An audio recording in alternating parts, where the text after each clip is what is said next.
Hello viewers, நம்ம இந்த வீடியோவில் ஆர்கிடெக்சர் செலெக்ஷனை பற்றி பார்க்க போகிறோம்.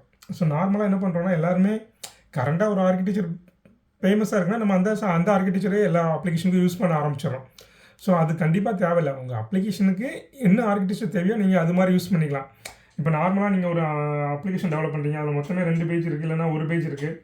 அதை கொஞ்சம் லிமிட்டட் அமௌண்ட் ஆஃப் பீப்புள் தான் யூஸ் பண்ண போகிறாங்கன்னா நீங்கள் எந்த ஆர்கிடெக்சருமே ஃபாலோ பண்ணலாம். ஸோ நார்மலாக டெவலப் பண்ணாலே ஓகே தான், அதில் எந்த இஷ்யூமே கிடையாது. ஸோ இப்போ நீங்கள் ஒரு அப்ளிகேஷன் ஸ்டார்ட் பண்ணதுக்கு முன்னாடியே அது என்ன ஆர்கிடெக்சர் சூஸ் பண்ணணுங்க டிசைன் பண்ணிக்கோங்க. இப்போ பார்த்தீங்கன்னா மைக்ரோ சர்வீஸ் ஆர்கிடெக்சர் தான் இப்போ ஃபேமஸாக இருக்குது. ஸோ அதனால் நீங்கள் என்ன அப்ளிகேஷன் எடுத்தாலும் நான் மைக்ரோ சர்வீஸ் ஆர்கிடெக்சர் டெவலப் பண்ணுறேன்னா அது தேவையே இல்லை. ஸோ உங்களோட அப்ளிகேஷனை பாருங்கள், அந்த அப்ளிகேஷன் எந்த அளவுக்கு க்ரோத் ஆகும், அதில் எவ்வளோ ஃபங்க்ஷனாலிட்டி இருக்குது. இப்போ மைக்ரோ சர்வீஸ் ஆர்கிடெக்சர்னால என்னென்னு பார்த்தீங்கன்னா, இப்போ உங்களுக்கு வந்து மல்டிபிள் ஃபங்க்ஷனாலிட்டி இருக்கும். எனக்கு வந்து கேட்டகரியாக என்னோடய ஃபங்க்ஷனாலிட்டி வந்து மல்டிபிள் கேட்டகரியாக பிரிச்சிடலாம். ஸோ ஒரு ஃபங்க்ஷனாலிட்டி வந்து நான் ஜாவாவில் டெவலப் பண்ணுறேன், ஒரு இது வந்து எனக்கு வந்து நோட் ஜேஎஸில் டெவலப் பண்ணால் ஈஸியாக இருக்கும்னு தெரியுது. ஸோ அப்போனா அதை நோட் ஜேஎஸில் டெவலப் பண்ணிக்கலாம். இன்னொரு ஃபங்க்ஷனாலிட்டிக்கு எனக்கு C# நிறைய ஆப்ஷன் இருக்குது, அப்படின்னா அதை நான் C# டெவலப் பண்ணிக்கிறேன். ஸோ இது மாதிரி நிறையா ஃபங்க்ஷனாலிட்டி மல்டிபிள் டெக்னாலஜியில் டெவலப் பண்ண போகிறீங்கன்னா அப்போது நீங்கள் என்ன பண்ணிக்கலாம்னா மைக்ரோ சர்வீஸ் ஆர்கிடெக்சருக்கு போகலாம். அதேமாதிரி மைக்ரோ சர்வீஸ் ஆர்கிடெக்சருக்கு நீங்கள் ஒரு சின்ன ப்ராஜெக்ட் போனீங்கன்னா அதில் மல்டிபிள் டெப்ளாய்மெண்ட் பண்ண வேண்டியிருக்கும். அது வந்து அதுவே உங்களுக்கு ஒரு காம்ப்ளிகேஷனாக ஆயிரும். இப்போ பெரிய ப்ராஜெக்ட்னா அப்படி இல்லை. ஸோ நீங்கள் மல்டிபிள் டெப்ளாய்மெண்ட்டு, ஸோ இப்போ எனக்கு வந்து இதில் ஒரு 50 சர்வீஸ் இருக்குது. ஸோ 50 சர்வீஸை நான் தனித்தனியாக டெப்ளாய் பண்ணணும். ஸோ இப்போ என்ன பண்ணிக்கலாம்னா இதுக்கு ஒரு டெவாப்ஸ் டீம் வச்சுக்கலாம். டெவாப்ஸ் டீம் வச்சுட்டு ஸோ இதுவே எல்லாமே ஆட்டோமேட்டிக்காக CI/CD பைப்லைன் எழுதி ஆட்டோமேட்டிக்காக டெப்ளாய்மெண்ட் பண்ணுற மாதிரி எழுதிக்கலாம். இப்போ நீங்கள் மைக்ரோ சர்வீஸ் ஆர்கிடெக்சர் போயிட்டு அதை மேனுவலாக டெப்ளாய் பண்ணிட்டீங்கன்னா ரொம்ப காம்ப்ளிகேஷன். ஸோ இப்போ நீங்கள் ஒரு சின்ன ப்ராஜெக்ட் எடுத்துருக்கீங்க, அந்த சின்ன ப்ராஜெக்ட்டுக்கு நான் மைக்ரோ சர்வீஸ் ஆர்கிடெக்சர் சூஸ் பண்ணிட்டேன்னு வச்சுக்கோங்க. மொத்தமே அதில் வந்து 5 பேஜ் தான் இருக்கும். அதுக்கு நான் ஒரு மைக்ரோ சர்வீஸ் ஆர்கிடெக்சர் போட்டு நான் அதுக்கு ஒரு 6 சர்வீஸ் எழுதிட்டேன்.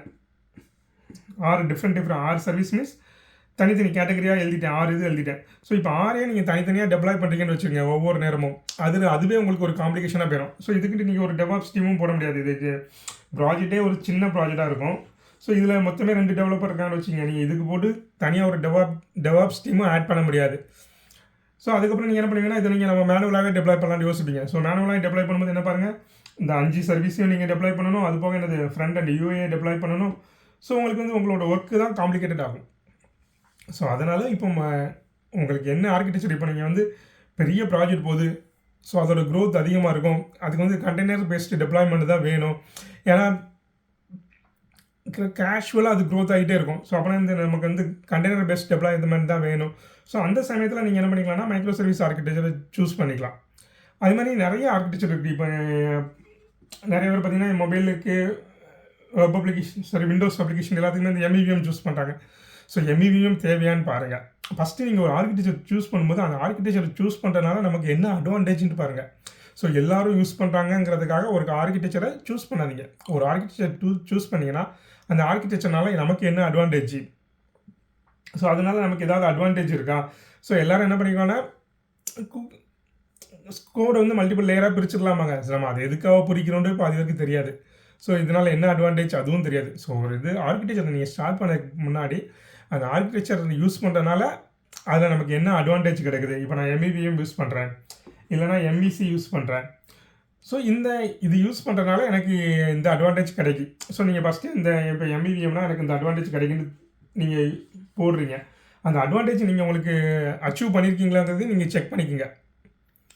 ஸோ நான் MEVM போட்டுட்டேன், பட் எதுக்காக போட்டேன், அதனால் என்ன அட்வான்டேஜ் ஒன்றுமே தெரியாமல் நீங்கள் யூஸ் பண்ணுறதுனால எந்த பிரயோஜனமும் இல்லை. சேம் லைக் MVCயும் அதே மாதிரி தான். ஸோ இது மாதிரி வந்து நமக்கு நிறையா அட்வான்டேஜ் நிறையா இது இருக்குது. அதே மாதிரி டிசைன் பேட்டர்ன்ஸும் அப்படி தான். டிசைன் பேட்டர்ன் வந்து நீங்கள் எல்லாமே ஓரளவு அண்டர்ஸ்டாண்ட் பண்ணி வச்சுட்டிங்கன்னா எந்த பிளேஸில் வேணுமோ அந்த பிளேஸுக்கு தகுந்தாப்புல உங்களால் யூஸ் பண்ண முடியும். டிசைன் பேட்டர்ன் யூஸ் பண்ணுறதுனா அப்படி தான், டிசைன் பிரின்சிபலும் அப்படி தான். ஸோ நீங்கள் தேவையான பிளேஸில் நீங்கள் யூஸ் பண்ணிக்கலாம். பட் ப்ராஜெக்டோட சைஸை பொறுத்து தான் அது டிஃபைன் ஆகும். ப்ராஜெக்டோட சைஸு எத்தனை பேர் யூஸ் பண்ண போகிறாங்க. நீங்கள் சொல்லலாம், இப்போ வந்து நான் ப்ராஜெக்டோட சைஸு ஒரு 2 பேஜ்னா சின்ன ப்ராஜெக்ட்டுக்கலாம். பட் கூகுளில் பாருங்கள், அது ஒரே ஒரு பேஜ் தான். கூகுளுங்கிறது ஒரே ஒரு பேஜ் தான், பட் அது சின்ன ப்ராஜெக்டாக இல்லை. ஸோ அதுக்கு வந்து என்னது பேக்ரவுண்டில் ஏகப்பட்ட சர்வீசஸ் ரன் ஆகும். நமக்கு ஃப்ரண்ட் எண்டில் பார்க்கும்போது அது ஒரு சின்ன ப்ராஜெக்ட். ஸோ அது மாதிரி இருந்தால் கூட நீங்கள் என்ன பண்ணிக்கலாம்னா நீங்கள் கண்டிப்பாக ஆர்கிடெக்சர் டிஃபைன் பண்ணணும். அதோட க்ரோத் எப்படி இருக்குங்கிறது நீங்கள் ஃபஸ்ட்டே யோசித்துக்கணும். ஸோ இப்போ எனக்கு வந்து கூகுளில் நம்ம நார்மலாக ஒரு வெப்சைட் பண்ணுறோன்னு பார்த்தீங்க, நம்ம டெவலப் பண்ணி பார்க்கும்போது நமக்கு ஒன்றுமே தெரியாது, பெர்ஃபார்மன்ஸ் இஷ்யூ நமக்கு எதுவுமே தெரியாது. நம்ம என்ன பண்ணுவோம்னா இண்டிவிஜுவலாக நம்ம மிஷின்லேயே ரன் பண்ணி பார்ப்போம். அது எல்லா ரேமும் நமக்கு மட்டும்தான் இருக்கும், அது வேறு யாருமே யூஸ் பண்ண போகிறதில்ல. அதனால அப்ளிகேஷனோட பெர்ஃபார்மன்ஸ் நல்லாயிருக்கும். அதே இது இப்போ டெஸ்டிங் போட்டோடனே நமக்கு தடுமாற ஆரம்பிச்சிடும். டெஸ்டிங் டீமில் 5 பேர் இருப்பாங்க. ஸோ இப்போ 5 பேர் டெஸ்ட் பண்ணுறாங்க, இல்லைனா 10 பேர் டெஸ்ட் பண்ணுறாங்க. ஸோ அப்போவுமே நமக்கு தடுமாற ஆரம்பிச்சிடும் நம்ம அப்ளிகேஷன். ஸோ அதனால் ஃபஸ்ட்டே நீங்கள் டிசைட் பண்ணிடுங்க, உங்கள் அப்ளிகேஷன்னா இந்த அப்ளிகேஷன் நான் டெவலப் பண்ணுறேன், இந்த அப்ளிகேஷன் எத்தனை பேர் யூஸ் பண்ண போகிறாங்கிறத கன்ஃபார்ம் பண்ணிடுங்க. ஸோ அதை கன்ஃபார்ம் பண்ணிட்டு டேட்டாபேஸ் டிசைன் பண்ணும்போது நீங்கள் அதுக்கு தகுந்தப்பல பண்ணிக்கோங்க. டேட்டாபேஸ் நான் இந்த மாதிரி டேட்டாபேஸ் சூஸ் பண்ணணும். ஸோ இந்த டேட்டாபேஸை யூஸ் பண்ணுறதுனால எனக்கு க்ரோத் எப்படி இருக்கும், நான் என்ன மாதிரி கண்டென்ட்லாம் டேட்டாபேஸில் ஸ்டோர் பண்ண போகிறேன். ஸோ எல்லாமே அனலைஸ் பண்ணிவிட்டு ஃபஸ்ட்டு டேட்டாபேஸ் என்ன டேட்டாபேஸ் வேணுமோ அந்த டேட்டாபேஸை சூஸ் பண்ணுங்கள். அதுக்கப்புறம் என்ன ஆர்கிடெக்சர் வேணுமோ அந்த ஆர்கிடெக்சரை சூஸ் பண்ணுங்கள்.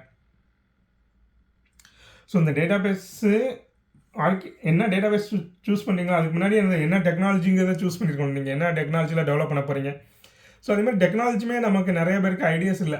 ஸோ எல்லோரும் டெவலப் பண்ணுறாங்க, அதனால் நம்மளும் அந்த டெக்னாலஜியில் டெவலப் பண்ணுறோம், அவ்வளோதான். ஸோ இப்போ பார்த்தீங்கன்னா இப்போ ஆங்குலர் டெவலப் பண்ணாங்கன்னா எல்லோரும் ஒரு ஏரியா மொத்தமாக ஆங்குலர்லேயே டெவலப் பண்ணுவாங்க. ஸோ ரியாக்ட் ஜேஎஸில் டெவலப் பண்ணாங்க, எல்லாருமே ரியாக்ட் ஜேஎஸில் டெவலப் பண்ணுறாங்க. ஸோ அப்படி இல்லாமல் நான் இப்போ ஆங்குலர் என் ப்ராஜெக்ட்டுக்கு ஆங்குலர் தேவையா, இல்லைனா என் ப்ராஜெக்ட்டுக்கு ரியாக்ட் நேட்டிவ் தேவையா, ஸோ எது தேவையோ அந்த டெக்னாலஜி சூஸ் பண்ணுங்கள். அதே மாதிரி என்ன டேட்டாபேஸ் தேவையோ அந்த டேட்டாபேஸ் சூஸ் பண்ணுங்கள். ஸோ எல்லாருமே NoSQL யூஸ் பண்ணுறாங்க, அல்லது MongoDB யூஸ் பண்ணுறாங்க. ஸோ இது மாதிரி இப்போ சூஸ் பண்ணிட்டு நானும் MongoDB யூஸ் பண்ணி பண்ணாதீங்க. உங்களோட ப்ராஜெக்ட்டுக்கு உங்களுக்கு தான் தெரியும் உங்கள் டேட்டா என்ன மாதிரி டேட்டா நீங்கள் ஸ்டோர் பண்ண போகிறீங்கன்ட்டு. ஸோ அதுக்கும் இந்த MongoDB தேவையான்னு பாருங்கள். தேவைன்னா யூஸ் பண்ணுங்கள், இல்லைனா MySQL யூஸ் பண்ணிக்கலாம், PostgreSQL யூஸ் பண்ணிக்கலாம், இல்லைனா SQL சர்வர் இது மாதிரி ஏதாவது ஒன்று யூஸ் பண்ணிவிட்டு போயிடலாம். ஸோ அதனால் ஒரு ப்ராஜெக்டை வந்து ஆரம்பித்ததுக்கப்புறம் திங்க் பண்ணுறதோட ஆரம்பிக்கிறதுக்கு முன்னாடியே ஒரு ப்ராஜெக்ட் ஸ்டார்ட் பண்ணதுக்கு முன்னாடியே எவ்வளோ யூஸ் பண்ண போகிறாங்க, ஸோ என்ன மாதிரி அது யூஏ இருக்க போது, என்ன மாதிரி டேட்டாபேஸ் இருக்க போது, என்ன மாதிரி டேட்டாலாம் ஸ்டோர் பண்ண போகிறேன் எல்லாமே டிசைட் பண்ணிவிட்டு அதுக்கப்புறம் நீங்கள் ஸ்டார்ட் பண்ணிங்கன்னா உங்களுக்கு ஈஸியாக இருக்கும். ஸோ ஃபஸ்ட் என்ன பண்ணிக்கணும்னா உங்களுக்கு என்ன டெக்னாலஜியை யூஸ் பண்ணி நீங்கள் பண்ண போகிறீங்க. ஸோ டெக்னாலஜியை சூஸ் பண்ணிக்கலாம். ஸோ என்ன டெக்னாலஜிங்கிறத சூஸ் பண்ணிக்கலாம். ஸோ அதுக்கப்புறம் என்ன மாதிரி டேட்டாபேஸ் யூஸ் பண்ண போகிறீங்க. அதுக்கப்புறம் என்ன பண்ணிக்கலாம்னா என்ன ஆர்கிடெக்சர் யூஸ் பண்ண போகிறீங்க. ஆர்கிடெக்சருக்கு அப்புறம் ஏதாவது டிசைன் பேட்டர்ன் யூஸ் பண்ண போகிறீங்களா, உங்களால் யூஸ் பண்ண முடியுமா, இதுக்கு தேவையான்னு பார்த்துக்கங்க. அதுக்கப்புறம் டிசைன் பிரின்சிபல் என்ன மாதிரி டிசைன் பிரின்சிபல் யூஸ் பண்ண போகிறீங்க. ஸோ இது எல்லாத்தையுமே பார்த்துட்டு நீங்கள் ஒரு ப்ராஜெக்ட் ஸ்டார்ட் பண்ணிங்கன்னா உங்களுக்கு ஈஸியாக இருக்கும். அதுலேருந்து நீங்கள் நிறைய விஷயங்கள் லேர்ன் பண்ணிக்கலாம்.